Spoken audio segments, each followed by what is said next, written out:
like to welcome Scott Myers to the Oilfield Network News. I like the logo there in the side, a little spurting well. Scott, you want to introduce yourself and tell us what you're doing these days? Yeah, thank you, Phil. And I'm kind of proud of that logo. I came up with it myself, actually. This has been a long time in the making. My own background, I have been 30 plus years, I'll leave it at that, in the oil and gas industry, upstream.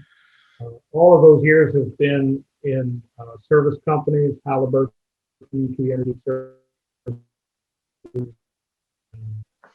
international, but recently, and now my new startup called LLC. And most of those years have been in the international arena as both a resident and a working. I would say Middle East, Asia Pac, and a little bit in East Africa. What made one of the things that we do is try to help people make their decisions on what they want to do. What made you decide to start your own company? Well, starting my own company,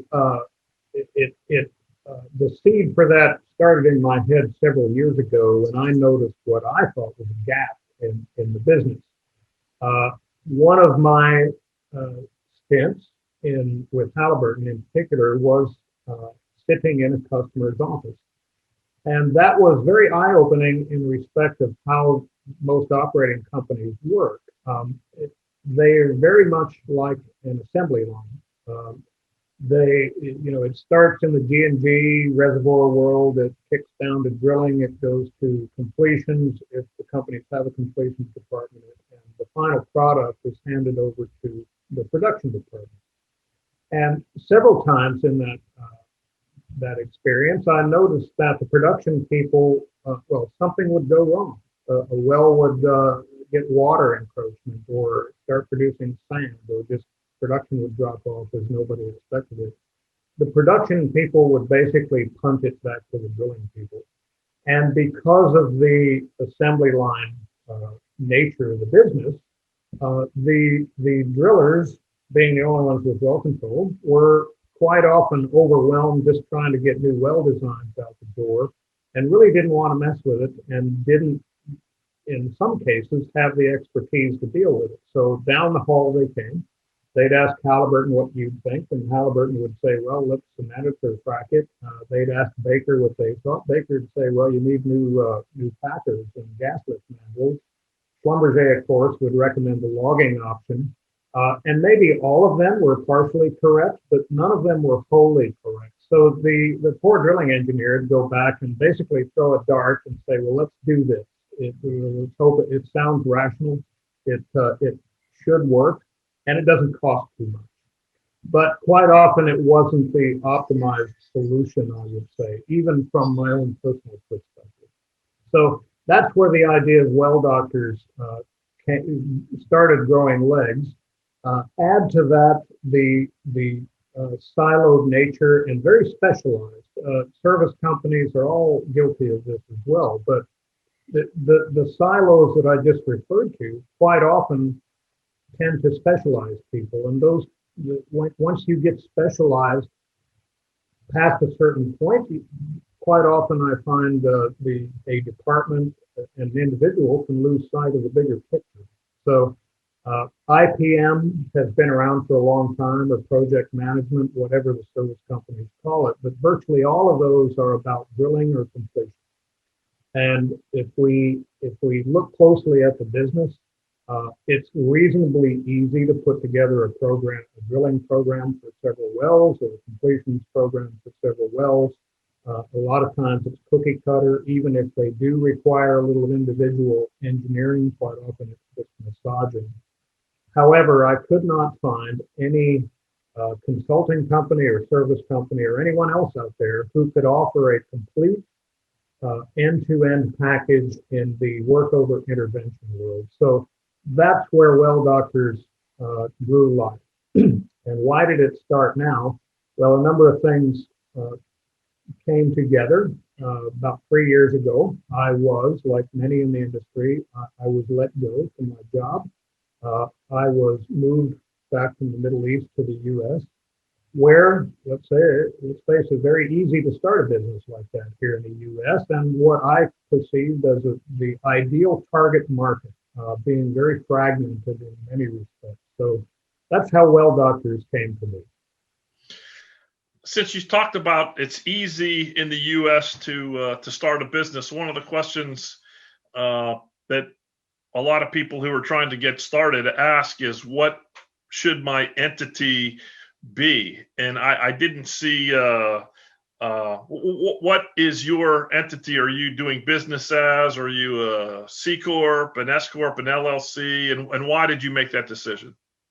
We are an LLC, and we made that decision basically around a balance of what's quick, simple, and flexible at the same time, and doesn't require excessive paperwork. An incorporation or an S corp has certain requirements that would be difficult for a one or small person company to do administratively. And LLC provides adequate liability protection without the burden of extra paperwork. That's my opinion and how I would put it. And did you do that yourself, or did you get an outside group or a lawyer or somebody to come in and walk you through it? I did that myself through LegalZoom. There are several lawyers out there who would be happy to do it, and I'd be happy to recommend. LegalZoom made it very quick and easy, but they have their quirks. Individual lawyers have their quirks. So who's your ideal client? Who are you talking to? The majors or the smaller independents, or a mix of both? Interesting you asked that, Phil. My original business plan was based around small to medium-sized companies, and as I mentioned earlier, mainly based around the fragmented market and the time, the size of the company, given the number of resources they have to dedicate to drilling a new well or doing an intervention or so forth. The smaller companies I viewed as being more short of those types of resources. That said, I'm starting to find out that actually my core business idea has had to be more flexible, because I've had, out of the dozen or so queries I've had, I would say that probably all but two or three of them have been in sort of unrelated areas.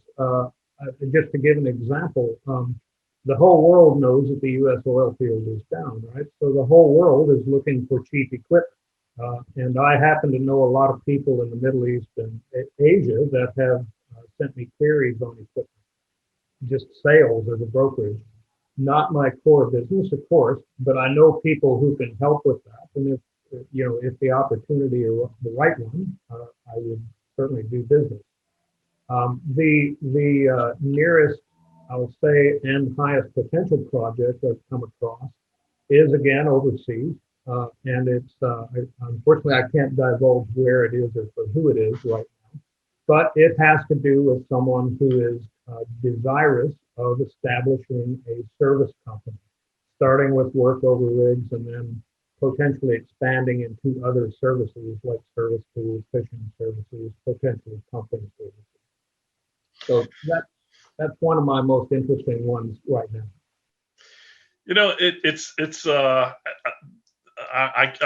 There's been a couple of people I've been talking to, and everybody sort of understands that the oil field's in a trough, and everyone also understands that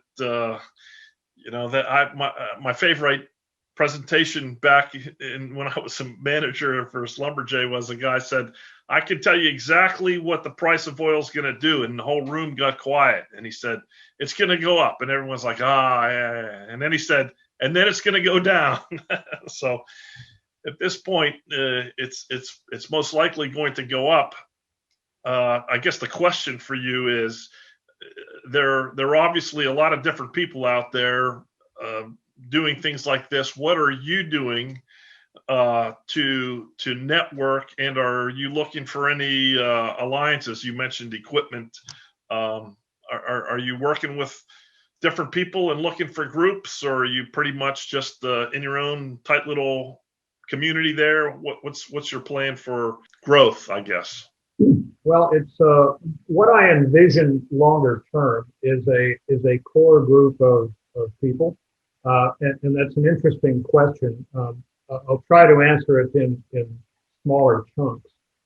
But what I guess if you look at our website, let me start with the last part first. There's a page on there called Associates. There's only a couple on there now.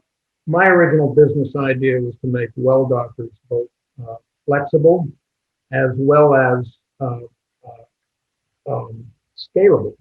Scalable up, scalable down, depending on what the project is.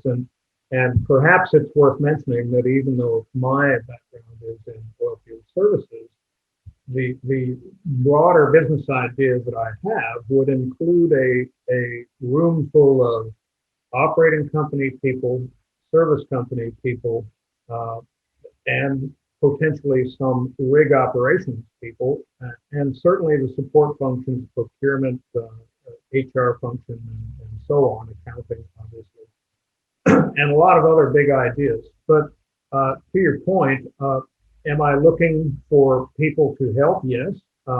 Right now, on a full-time basis salary, no. Unfortunately, I'm not that clear. But like I say, each of the projects that I would envision requires a different skill set or a group of skill sets from different people, and certainly the ones I don't have. So it's like someone said to me once. They were talking about the UAE, which is a collection of seven emirates, as you know. It was formed out of these seven, basically by, this is an exaggeration, but they took these seven sheikhs and locked them in a room together and said, "Don't come out until you have an answer." And they did. So it's kind of the same philosophy that I would propose. If someone comes to me, like one query I had was about field evaluation over in the Middle East for someone who wanted to sell a field. Well, that would require a whole different set of skill sets than the next step, which would have been to actually move in and operate that field and develop it. So, that's what I mean by being scalable and flexible. And I want to believe that there are enough people like me out there who would be willing to jump onto a project, whether that's a week or 2 weeks or 6 months, or possibly permanently, just for the sake of being interested in the project. And that makes it sound like I'm a cheapskate and don't want to pay. Don't get me wrong. This would be a consulting teams, if you will, purpose-driven consulting teams.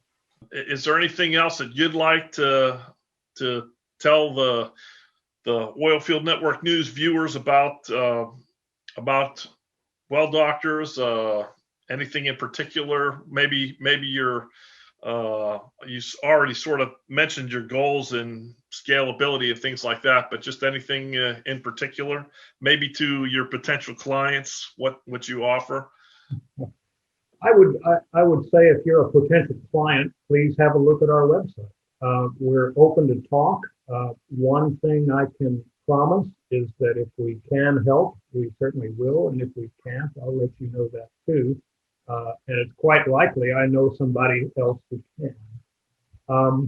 The second thing is, if you're a potential partner, please get in touch with us. If we can help each other get the word out about our businesses, I'm happy to look at things like that too. In particular, I know there's a lot of new technologies out there, and or companies from the international arena that may want to do business in the U.S.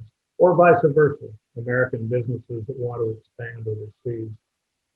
And thirdly, if you're a potential consultant or potential employee, I would encourage you to drop onto our website and drop me a note through that, because I'm interested to talk to anyone. I like doing things that are interesting. I like meeting interesting people, so look forward to any and all of that. So in summary, check out your website, which is www.welldoctors.com. there you go. Okay, thanks, Scott.